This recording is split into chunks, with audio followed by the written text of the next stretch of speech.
Hi hello friends, मी प्रतिज्ञा स्वागत करते आपल्या नवीन एका व्हिडिओमध्ये आणि आपल्या चॅनलमध्ये सुद्धा. आणि आपल्या सगळ्या यूट्यूब फॅमिली मेंबरना वट पौर्णिमेच्या खूप खूप शुभेच्छा. आणि आज पौर्णिमा असल्यामुळे माझा उपवास सुद्धा होता आणि रात्री शाबूस तांदूळ भिजत घालायचं होतं, पण मी विसरले. मग म्हटलं चला पटकन आधी सकाळी शाबूस तांदूळ भिजत घालले आणि एकीकडे ही पुरणाची डाळ सुद्धा कुकरला लावून घ्यावी म्हटलं, कारण ते ही डाळ शिजायला जरा वेळ घेईल असं वाटतंय, कारण ही डाळ घरी केलेली आहे.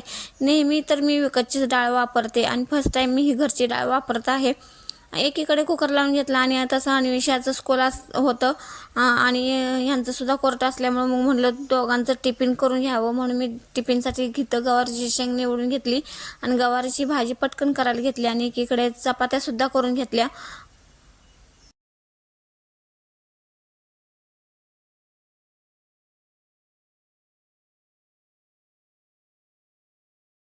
दोघांचा टिफिन करून झाला. मग म्हटलं पटकन शाबूस तांदूळ भिजलेले आहे तर त्याची खिचडी परतून घ्यावी, म्हणून इथं खिचडी परतून घेतली. आणि काय झाली, घरची डाळ असल्यामुळे लवकर शिजेनाच झाली. परत थोडंसं यामध्ये पाणी घातले आणि आता म्हटलं परत थोड्या वेळेसाठी हे कुकर लावून घ्यावा. आणि जेवढी डाळ शिजलेली आहे तेवढी मी काढून घेतली आणि इथं पोळ्याची आमटी तयार करून घेतली.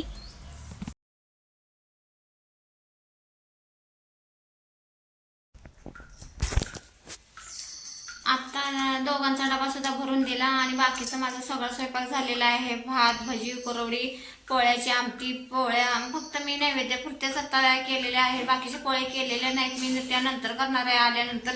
आणि आता वडाची पूजा करण्यासाठी मी तयार झालेले आहे. चला तर मग आता आधी वडाची पूजा करून येते आणि मग बाकीच्या राहिलेल्या पोळ्या करून घेते.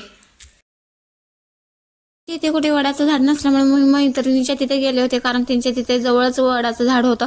आणि जाताना हे बघा दुकानातून तयार साहित्य घेतलं, तर यामध्ये त्यांनी वस्त्र दिलं होतं, हळदी कुंकू दिलं होतं, हळकुंड, सुपारी, खारीक, बदाम सगळं ते साहित्य दिलं होतं. त्याच्यासोबत करणफणी सुद्धा होतं आणि हे सगळं साहित्य एका छोट्याशा सुपामध्ये दिलं होतं. खूप छान वाटतं, कारण मी पहिल्यांदाच असं काही घेतलं होतं. नेहमी मी फक्त ओटीच घेत होते आणि आंबे आपले नेत होते. आणि इथं गेल्यानंतर वडाची पूजा मी करून घेतली, कारण त्या सकाळीच वडाची पूजा करून गेल्या होत्या माझ्यासाठी. त्या फक्त माझ्यासोबत आल्या होत्या.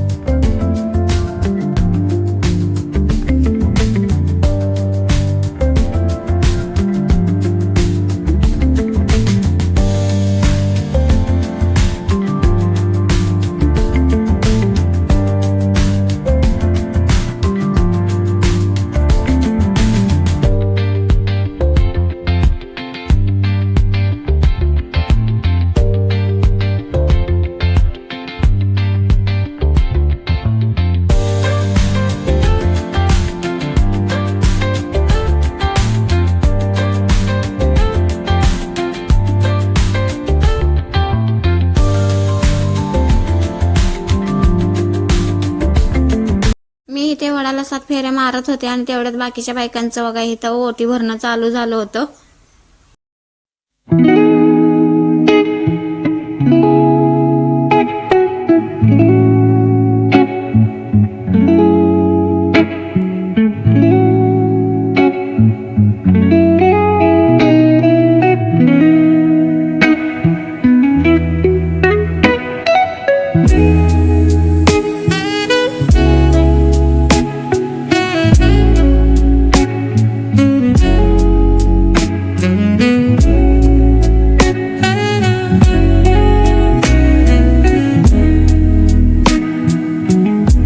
वडाची पूजा करून ते झाल्यानंतर एकमेकींची ओटी भरून झाल्यानंतर आम्ही थोडंसं आमचं फोटोशूट केलं आणि नंतर आम्ही मैत्रिणीच्या घरी आलो.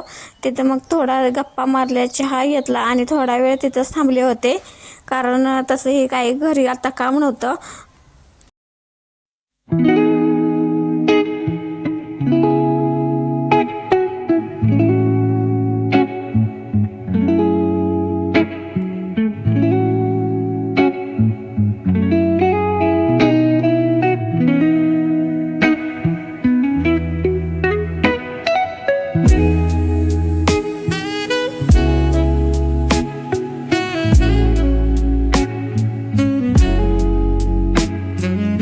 आताच मी वडाची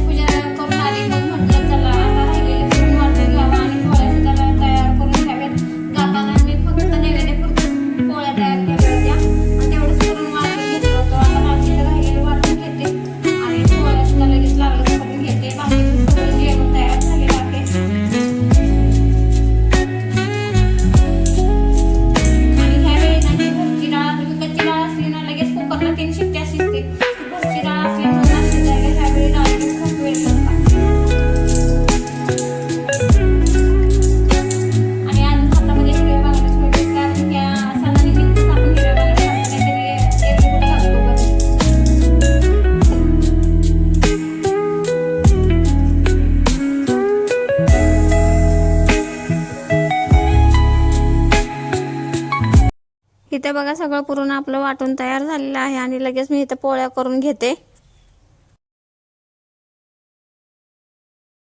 पोळ्या झाल्यानंतर मग म्हटलं ह्या सीझनचा हा लास्ट आमरस असणार आहे, मग आमरस सुद्धा करून घेऊया पोळ्याबरोबर खाण्यासाठी। आणि मी लगेच इथं आमरस तयार करून घेतला आणि आम्ही सिंपल असं संध्याकाळचं जेवण करून घेतो। आणि तोपर्यंत तुम्ही हा व्हिडिओ एन्जॉय करा, कसा वाटला एकदा कमेंटमध्ये सांगा। पुन्हा भेटू नेक्स्ट व्हिडिओमध्ये, तोपर्यंत बाय बाय।